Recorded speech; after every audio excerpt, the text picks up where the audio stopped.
Welcome to of the record. నేను జనని. తిరుమల తిరుపతి దేవస్థానంలో శ్రీవారి ప్రసాదాలకు వినియోగించిన కల్తీ నెయ్యి కేసు విచారణలో మొదటి ఛార్జ్షీట్ను 2-3 రోజులలో సెంట్రల్ సిట్ అధికారులు నెల్లూరు ఏసీబీ కోర్టులో దాఖలు చేయనున్నారు.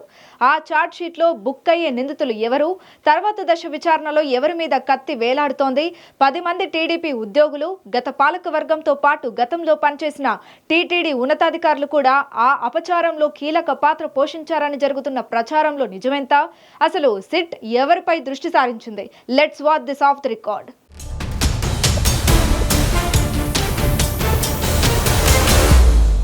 తిరుమల శ్రీవారి నైవేద్యాలతో పాటు లడ్డూ ప్రసాదాలకు కల్తీ నెయ్యి వినియోగించారన్న ఆరోపణలు అంతర్జాతీయంగా ఉన్న హిందూ సమాజాన్ని ఉలిక్కిపాటుకు గురిచేశాయి. కల్తీ జరిగిందని టీటీడీ ప్రస్తుత ఈవో శ్యామలరావు తెలపగా, జంతు సంబంధిత పదార్థాలతో కల్తీ జరిగిందని ఏకంగా ముఖ్యమంత్రి చంద్రబాబు కూటమి శాసనసభ్యుల సమావేశంలో ప్రకటించి కలకలం రేపారు. తర్వాత ఆ కల్తీ వ్యవహారంపై విచారణకు రాష్ట్ర ప్రభుత్వం సిట్ బృందాన్ని ఏర్పాటు చేసింది. దానిపై వైసీపీ ప్రభుత్వ హయాంలో తొలి దశలో టీటీడీ చైర్మన్ గా పనిచేసిన వైవి సుబ్బారెడ్డితో పాటు ఉత్తరాదికి చెందిన ఓ ఎడిటర్, తమిళనాడుకు చెందిన రాజ్యసభ మాజీ సభ్యుడు సుబ్రహ్మణ్య స్వామి లాంటి వారంతా సుప్రీం కోర్టులో కేసు వేశారు.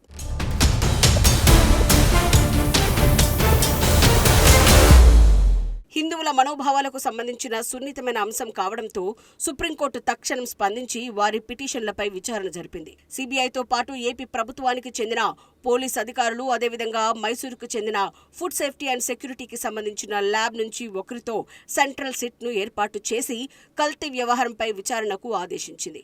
అయితే అప్పటికే రాష్ట్ర ప్రభుత్వం సిట్ దర్యాప్తు చాలా వరకు పూర్తి చేసిన నేపథ్యంలో గతంలో సిట్లో ఉన్న అధికారులనే ఏపీ ప్రభుత్వం కేంద్ర సిట్ దర్యాప్తులో కొనసాగించింది.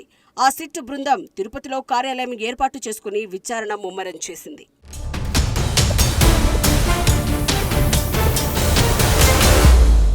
సిట్ దర్యాప్తులో బోలేబాబా డైరీ, వైష్ణవి డైరీలు తమిళనాడులో ఏఆర్ డైరీ కాంట్రాక్టును అడ్డం పెట్టుకుని ఉత్తరాది నుంచి నెయ్యిని తెచ్చి టీటీడీకి సరఫరా చేశారని తేలింది. అందుకుగాను ఏఆర్ డైరీ యాజమాన్యానికి కమిషన్ ఇచ్చినట్లు తెలుస్తోంది. నెయ్యి సరఫరాకు బోలేబాబా డైరీకి చెందిన ప్రతినిధులు నాయుడుపేట సమీపంలో ఉన్న వైష్ణవి డైరీని కొనుగోలు చేశారని తెలుస్తోంది. అయితే అప్పటికే వైష్ణవి డైరీ నెయ్యి సరఫరా టెండర్లలో పాల్గొని టీటీడీ అవసరాలకు సరిపడా సరఫరా చేయలేక చేతులెత్తేసింది. ఈ నేపథ్యంలో వారు తక్కువ ధరకు నెయ్యిని ఏఆర్ డైరీకి అమ్మినట్లు రికార్డులు సృష్టించి అక్కడి నుంచి సరఫరా చేసినట్లు సిట్ విచారణలో తేలిందట.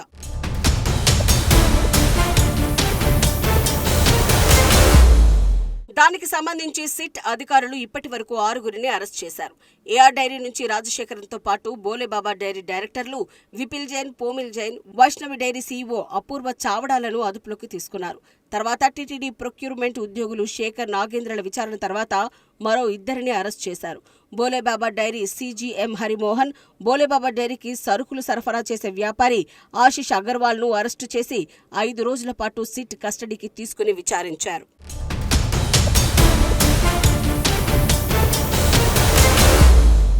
ఆ క్రమంలో సిట్ అధికారులు వ్యూహాత్మకంగా పావులు కదపడం మొదలుపెట్టారు. లంచాలు తీసుకుని కల్తీ నెయ్యి ట్యాంకర్లను అనుమతించామని అంగీకరించిన టీటీడీ ప్రొక్యూర్మెంట్ ఉద్యోగులను సాక్షులుగా మార్చి ప్రస్తుతం మొదటి దశ ఛార్జిషీట్ దాఖలు చేయనున్నారు. కేసును కూడా తిరుపతి కోర్టు నుంచి సిట్ నెల్లూరు ఏసీబీ కోర్టుకు మార్చుకుంది. ముఖ్యంగా అవినీతి జరిగి అక్కడ కల్తీకి పాల్పడ్డారనే ఆరోపణలతో కేసును ఏసీబీ కోర్టుకు మార్చారు. దాంతో భవిష్యత్తులో టీటీడీలో ఉన్నతోద్యోగులుగా పనిచేసిన వారిని సైతం కేసులో నిందితులుగా మారుస్తారనే ప్రచారం జరుగుతోంది.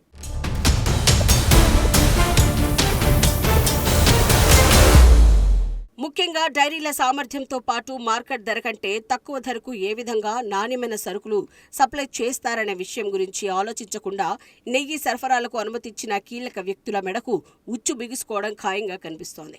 రివర్స్ టెండరింగ్ పద్ధతిలో అడ్డగోలుగా నిర్ణయాలు తీసుకుని పవిత్రమైన శ్రీవారి పాదాల నాణ్యత గురించి ఆలోచించకుండా అప్పటి పాలక వర్గాలు ఆలయ పవిత్రతను, భక్తుల మనోభావాలను దెబ్బతీశాయని ప్రస్తుత పాలకవర్గ సభ్యులతో పాటు అధికారులు అంటున్నారు.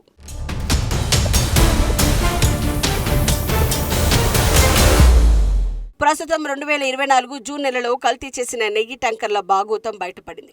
అంతకు మునుపు నెయ్యి టెండర్ల విషయంలో జరిగిన వ్యవహారానికి సంబంధించి ఇప్పటికే విజిలెన్స్ నివేదికతో రెడీగా ఉంది. టీటీడీలోని అక్రమాలపై విజిలెన్స్ ప్రాథమిక నివేదిక ఇచ్చిన తర్వాత అసలు వాస్తవాలు బయటపడుతున్నాయంటున్నారు. ఈ నేపథ్యంలో ఇప్పటికీ 6 అరెస్టు కాగా మొదట ఛార్జ్షీట్లో ఉన్న నిందితులు కొంతమంది ఇంకా పరారీలో ఉన్నారు. అయినప్పటికీ మొదటి ఛార్జ్షీట్ దాఖలు చేయడం ద్వారా ప్రస్తుతం రిమాండ్లో ఉన్న వారికి బెయిల్ రాకుండా చేయడానికి సిట్ ప్లాన్ చేసిందట. మళ్లీ దశలో మరిన్ని అరెస్టులు ఉంటాయని, అందులో నేతలు, టీటీడీ ఉద్యోగులు ఖచ్చితంగా ఉంటారని అంటున్నారు. మరి చూడాలి సిట్ విచారణలో మున్ముందు బుక్ అయ్యేదెవరో.